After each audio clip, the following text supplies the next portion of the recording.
Hello and welcome to this review for Viticulture World from Stonemaier Games, and they were again so kind enough to send me a copy so I could try it out and play it for myself and talk about it.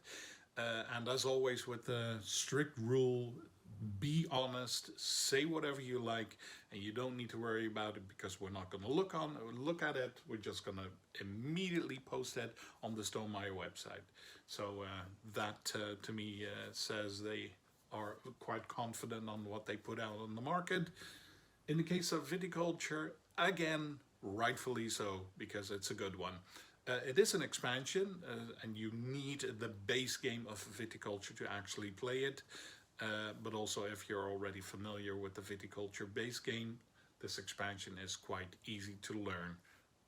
Doesn't mean that it's exactly the same. It actually flips the entire game upside down, because Viticulture is a competitive game. You play against each other. If you play this expansion, it's a cooperative game. You play with each other. Fantastic. Without having a thick rule book because everything's been changed. No, it's easy. Before we get to that, well, if you'd like to know how this works and how everything looks, watch one of my other videos. The only thing I didn't show you is the tray. Now, as for the quality, the literal quality of the game, the box, the components, everything, Stonemaier is, in my opinion, always above average.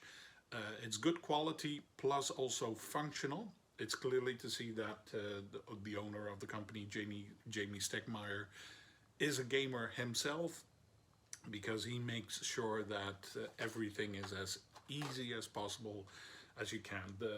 The game board that comes with this has instructions on it, and what you don't see in my videos is this box, the tray. Very functional as always, and this is also it. The game board is on top of this, plus the rule book and another separate smaller rule book for the how to play it solo. This is the content of the box. So yeah, as always, it works brilliantly, makes it so much easier and handy to set up and clean up. So good stuff again.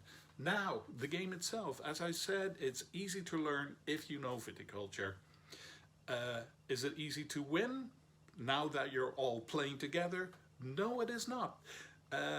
Another good thing about it is that it will come with an introduction game that you can try with a fictional continent from a different Stonemaier game. Yeah, just like sort of a video game, step by step it will remind you, because I'm assuming you've read the rules or watched my video, that's even better. It will remind you how some details go, which works. Plus, it's also a very helpful continent. You will get good stuff. It helps you. You even get one extra round to try to reach the goal, which you will not get with all the other continents every other time that you try to play the game. And yeah, we needed that help. We definitely needed that final round, that bonus round that you normally don't get to win the game. Because even as simple as it was, we couldn't make it in 6 rounds. So yeah, it's challenging. I haven't tried all the continents yet, but yeah, I'm almost fearful to give them a try because they're going to be so difficult, but I do want to try nevertheless. But on the other hand, it's good. I think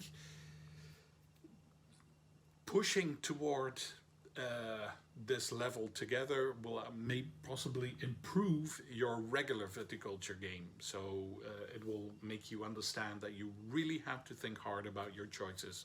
Now, the criticism with the base game is the bonus cards that you can get. You have the yellow cards and the blue cards. They will have, you can play them and get a one-time ability, something special that you can do. And a lot of players have said that it all depends on those cards whether you win the game or not, because one player may draw cards that are not that strong, and another player will keep drawing cards that are very strong. I don't quite agree with that. I do think it's a factor in winning the game or losing the game, but I don't think that everything depends on that. I have learned through just playing the base game of Viticulture that you really need to think about your choices and also the timing of the choices. I mean, you can think, oh, I'm going to do this and do this and do this, and then at the end realize, oh no, I actually should have done that a little bit differently, and then it would have worked for me. So yeah, it is also your own strategy, your own choices that do play a part in whether you win or lose. And that's the same with the cooperative. Yeah, I mean, since you're working together, you can do anything you want. You can say to your other players, I would like to do this. Oh, you would like to do that. So I'll give you your room, you give me room, and we'll do our thing. You've got the grande worker again. So if someone else also wants to do what you do, you've got the grande. So you can all go together there again. You even have the possibility to turn an action which normally has a limited space for players, for how many players that can be there. If you put a tile on it, it magically becomes a place where everyone can go all the time, no more limit, and still it will be a challenge to reach that goal. And the goal is really simple. Everyone needs to have 25 points, plus this one other track at the bottom needs to be all the way at the end. That's it. That is the goal of the game. And yeah, you have thinking seven real continents and the one fictional. So you have 8 different ways to try to play the game, beat the game, because they're all in this. I'm not quite sure what is what. I'm thinking this is the Eiffel Tower, so that's Europe. But then you also have Asia and South America, North America, and so on. Yeah, there's plenty of stuff to do. The rulebook will explain which continent is the most easiest and which one is the hardest. So you can give it a try. Anyway, so yeah, I played it with my partner as well, who said, I actually prefer playing it together over playing it against each other. The cooperative version for my partner was better than the original version, so that's good.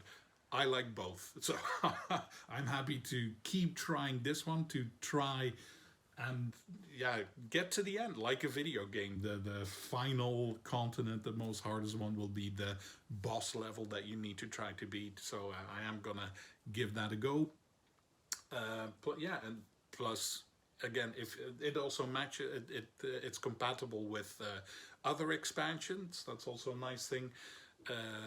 So yeah, if you have the Tuscany and the Moors, I'm not quite sure which ones are out there, but it's compatible, including the game board itself. So what more do you want? Viticulture of Stonemaier did it again, came with a good product, a very, yeah, it's so original, making a cooperative game of something that used to be competitive. So yeah, 3 thumbs up from me. Very well done, good job. And yeah, I hope it sounds interesting for you as well to give it a try. But don't forget, you do need to have the regular Viticulture game. You can't just buy this, even though it comes with its own game board, double-sided. Anyway, thank you for watching. I hope it was informative, and I hope to see you for the next one.